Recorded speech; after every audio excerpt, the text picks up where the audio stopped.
আজকে সকালেরই ঘটনা একটা, যেটা আমার সঙ্গেই ঘটেছে। আজকে সকালে আমার দোকানে ম্যাক্সিমাম 7-8 জন কাস্টমার আছে। তার মধ্যে একজন কাস্টমার এখন ফুলকপি দিয়ে সাধারণত দামাদাম করছিল। আমি বলছি 50 টাকার কম হবে না।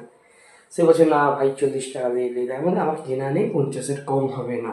আমি তাকে বললাম, সে বলছে তখন আচ্ছা ঠিক আছে তুই দিই ফুলকপির মানে ফুলকপিটা কেটে দিই, আমাকে পিছনের এইটা কেটে দিই। আমি তখন বললাম ঠিক আছে আমি কেটে দিচ্ছি, ফুলকপি পিছনের এই থাকে সেটা আমি কেটে দিলাম। তখন সে আমাকে বলে আমি তো ফুলকপি নেবো না, বলে 40 টাকা যদি দাও তাহলে আমি দেবো। এইরকম আমার সঙ্গে কেন হয়?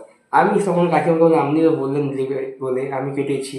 7-8 জন কাস্টমার আছে তখন, আপনিও দেবে। আমি তখন তাকে বললাম ঠিক আছে আপনি দিয়ে দিন, কিন্তু আমার সঙ্গে এরকম কোনোদিন করবেন না। আপনি হ্যাঁ বলতো না আমি ফুলকপিটা কেটেছি, তারপরে হ্যাঁ বলার পর কেটে দেওয়ার পর যখন আপনি বলছেন আমি দেবো না, এতে আমাদেরই লস হয় না? এইসব জিনিস করা উচিত না কোনো দোকানদারের সঙ্গে। আর আমাদের ফুলকপি একটা বেচে হয়তো 5-7 টাকা লাভ থাকে, তার মধ্যে আপনি কেটে যখন দেবেন না, এখানে আমাদের পুরো লসে যায়। এইসব জিনিস করবেন না দোকানে, কোনো দোকানেই করবেন না। আমার কাছে কেন, কোনো অন্য দোকানেও যদি আপনি কেনেন ওই রকম ব্যবহার কারোর সঙ্গে করবেন না।